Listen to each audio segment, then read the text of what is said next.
Hey guys, sorry about this one. I'm a little sick, so you know I'll try to hide it as much as I can, but I'm pretty sure it's noticeable. And Gotti, I'm not gonna blame it for my sickness. I'm not gonna blame it for anything right now, other than it's a very boring, disappointing, bad movie.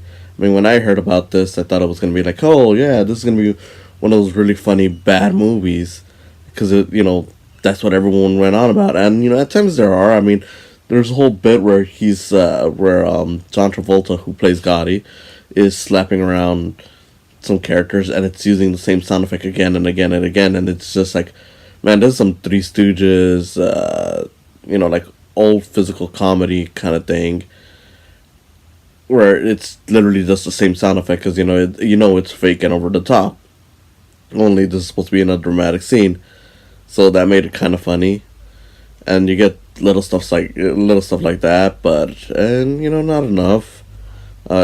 Some backstory to it. So for those of you unfamiliar with this, Gotti is a movie about a real life mobster named John Gotti, who apparently was in the mafia for like 3 decades, running it. I'm not sure how long exactly, but I think it was 3 decades. And this is chronicling his life along with his son and his wife, and whatnot all throughout that. And yeah, it pretty much feels like your typical biopic movie, only instead of someone who did some good, it's about someone who clearly did some bad. Yet the movie doesn't really seem to understand that. It still tries to make him forgivable, likable, and it's just like, no, he's an asshole. I don't care if you make him sound like the most stereotypical Italian man around, who says forget about it, like he's a cartoon character. He's he's an asshole, and that wouldn't be the biggest problem with the movie, except that it's just boring. On top of that, like it's boring. It's trying to make its main character seem more likable than he really was, and considering that he was doing awful things that really shouldn't be the case. But hey, that's what they did with him.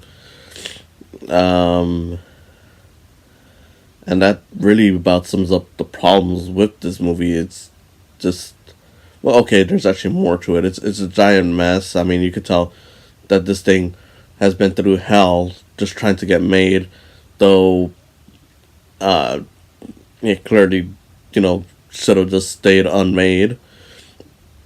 And what interested me about this one is that when I first heard about it, it was through what was it called? Movie Pass. They were advertising it. Movie Pass was a thing. I'm sorry. Movie Pass was a thing that was around for well, okay, it's still technically around as far as I know.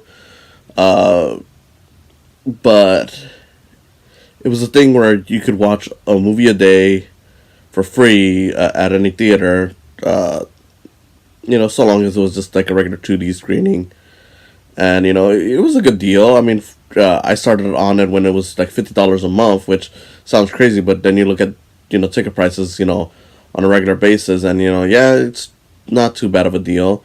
It eventually went to the $10 price, which is when everyone started doing it. Everyone was using it, except that was the problem. Everyone was using it, and they never realized like, holy shit, we can't sustain this model. They released a few movies. One of them being this, well, abomination, mistake, whatever you want to call it. And they were pushing it and pushing it, and every critic, like I think it on Rotten Tomato, there's just 0% on it, which again, as I've said, before, probably not on these videos, but online, like you don't really need to follow Rotten Tomatoes to know whether or not a movie is good or not. You should just watch it yourself and make your own assumption. But it is a helpful tool to see what people are saying about movies. And every critic hated it, and I'm like, yeah, I could see why. Not that this is one of the worst movies ever made. It's definitely a very boring one, but I could definitely see a lot of people just turning away and saying no. Um, so there was that. I mean, it eventually led to a controversy because apparently, people liked it on people on the site liked the movie.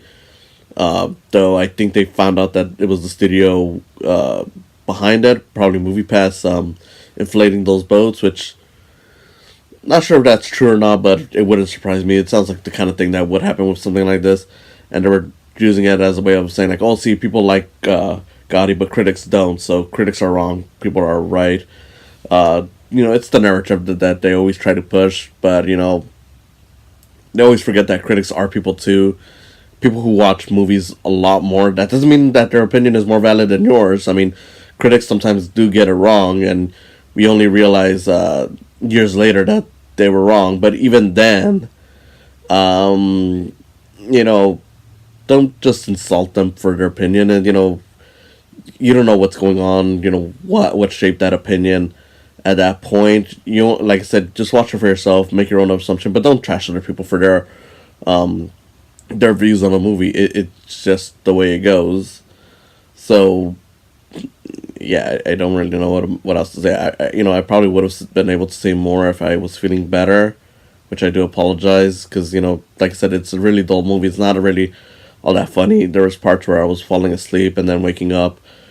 Like about a minute or two afterwards. I did sit through this entire thing.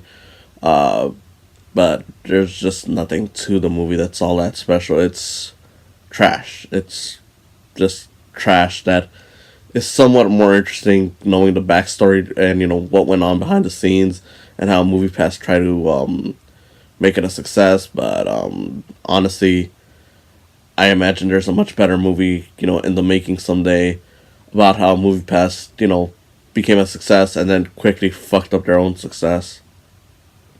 Oh well.